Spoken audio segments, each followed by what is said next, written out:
Assalamualaikum warahmatullahi wabarakatuh. Yang terhormat Ibu Sutarni SPMEP selaku dosen pembimbing 1, yang terhormat Ibu Fadila Margasati SSI MSI selaku dosen pembimbing 2, yang terhormat Ibu Dayang Berliana SPMSI selaku dosen pembahas pada seminar hari ini.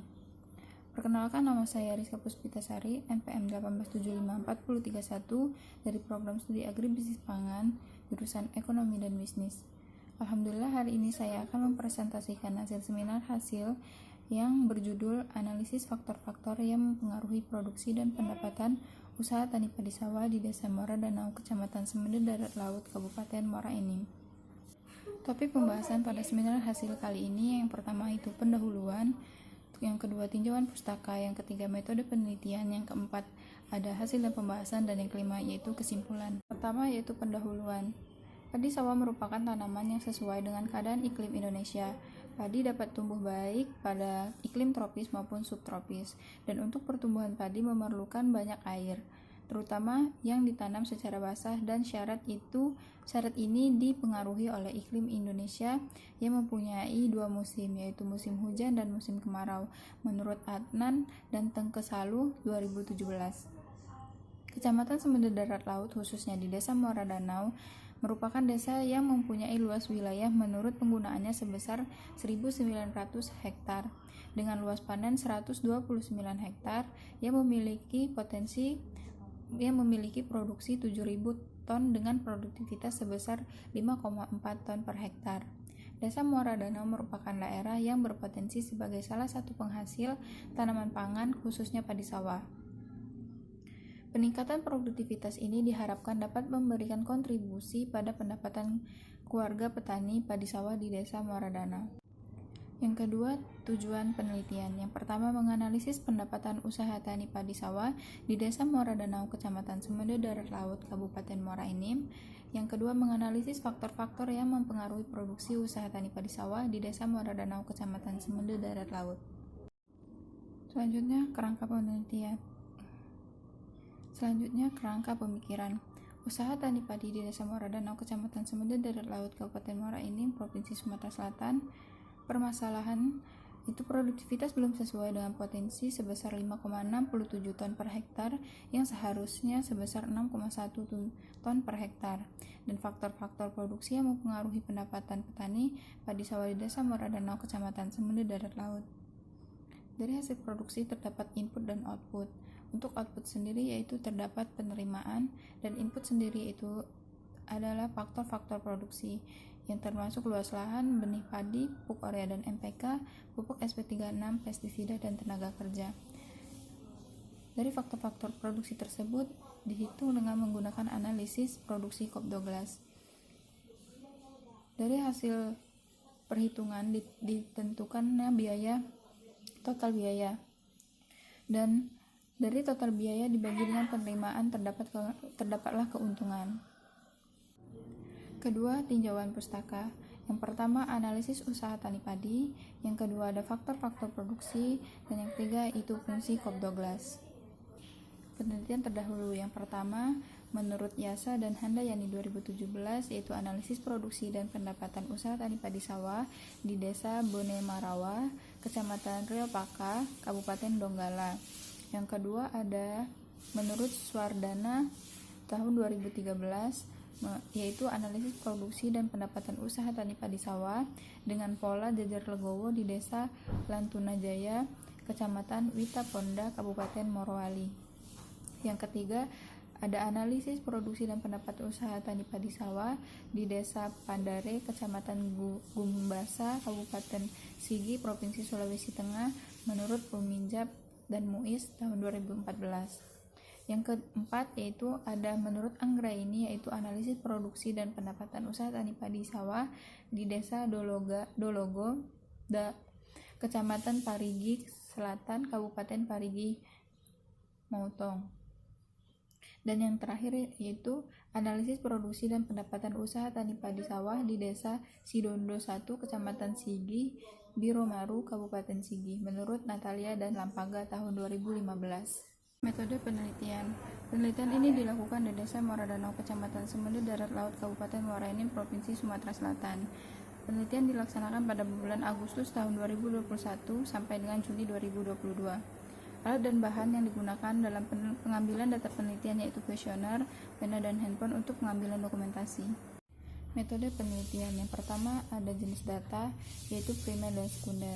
Primer merupakan data yang diperoleh secara langsung dari daerah penelitian, sedangkan jenis data sekunder yaitu data yang diperoleh dari penelitian terdahulu, buku-buku referensi atau BPS. Populasi dan sampling. Pengambilan sampel pada penelitian ini dilakukan secara sengaja atau purposive sampling. Populasi yaitu sebanyak 84 orang. Metode pengumpulan data menggunakan rumus Lopin menurut Sugiono tahun 2011. Rumus Lopin tersebut N sama dengan N dibagi 1 plus N E kuadrat. Dari hasil tersebut ditemukan hasil sebesar 46. Interval keyakinan sebesar 90%, populasi yang digunakan sebesar 46 orang. Hasil dan pembahasan. Sejarah Desa Muara Danau. Desa Muara Danau secara administratif terdiri dari 3 dusun dan 6 RT.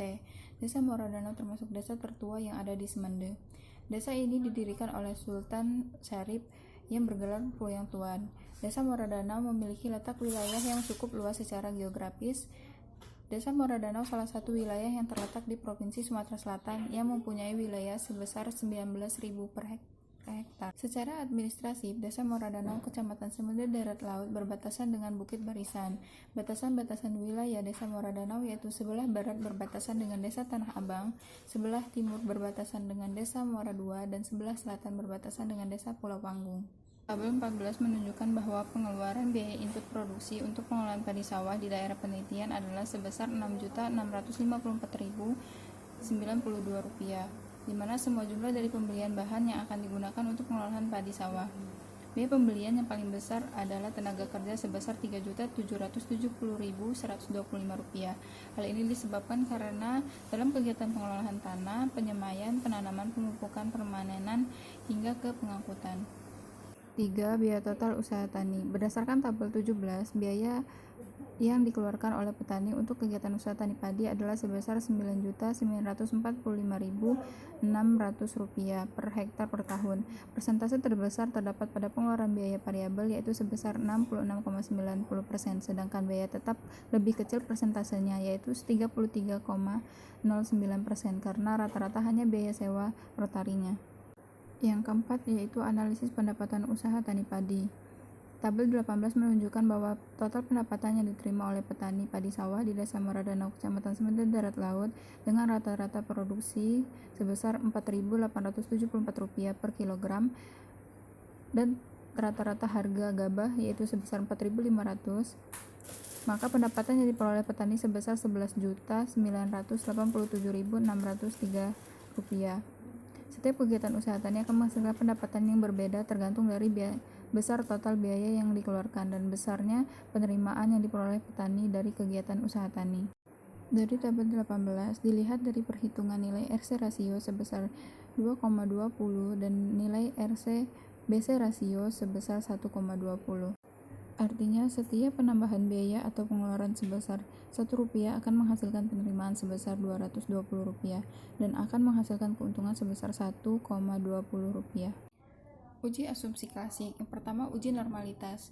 Bisa dilihat pada gambar normal PP plot of regression standardized residual, yaitu bisa dilihat titik penyebaran mengikuti sejajar dengan garis lurus. Berdasarkan hasil uji normalitas dengan uji Kolmogorov Smirnov, yaitu menunjukkan bahwa nilai signifikan to-tail lebih besar dari 0,05, maka artinya bahwa data berdistribusi normal dan data dapat disimpulkan bahwa model regresi layak digunakan. Selanjutnya, uji multikolinearitas. Dilihat pada nilai tolerance untuk variabel luas lahan, pupuk urea, pupuk NPK, pupuk SP36, pestisida dan tenaga kerja, yaitu lebih dari 0,10. Sementara nilai VIF untuk variabel luas lahan, benih, pupuk urea dan NPK, pupuk SP36, pestisida dan tenaga kerja adalah kurang dari 10,00. Selanjutnya, uji autokorelasi. Pada penelitian ini dihasilkan nilai DW sebesar 2110 atau lebih dari 1,55 sampai dengan 2,45, yaitu mengacu pada teori yang telah disampaikan sebelumnya. Disimpulkan bahwa penelitian ini tidak ada atau bebas dari autokorelasi, sehingga analisis regresi berganda untuk uji hipotesis penelitian ini dapat dilakukan atau dilanjutkan. Selanjutnya, uji heteroskedastisitas berdasarkan hasil analisis dengan program komputasi SPSS 24 diperoleh scatter plot yang tidak membentuk pola tertentu yang jelas, serta tersebar baik di atas maupun di bawah angka 0 pada sumbu Y. Hal ini tidak terjadi heteroskedastisitas pada model regresi, sehingga model regresi layak dipakai untuk memprediksi jumlah produksi usaha tani padi berdasarkan masukan variabel independennya. Selanjutnya, uji statistik. Berdasarkan tabel 24 hasil analisis fungsi produksi usaha tani padi, didapatkan uji koefisien determinan atau R kuadrat yaitu sebesar 0,911, dan pengujian secara simultan atau uji F yaitu terdapat nilai F itu atau nilai signifikan sebesar 66,879. Untuk F tabel sendiri yaitu sebesar 2,455.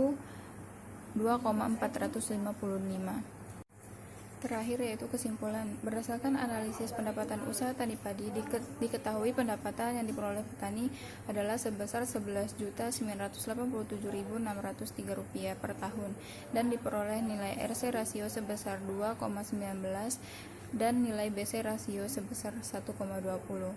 Yang kedua itu faktor-faktor yang berpengaruh dalam produksi usaha tani padi pada taraf nyata 10%, yaitu luas lahan, benih, pupuk, urea, dan NPK. Dan sedangkan faktor-faktor produksi padi yaitu pupuk, SP36, pestisida, dan tenaga kerja tidak berpengaruh nyata dalam produksi padi karena nilai probabilitas lebih dari nilai signifikansi yaitu 10%.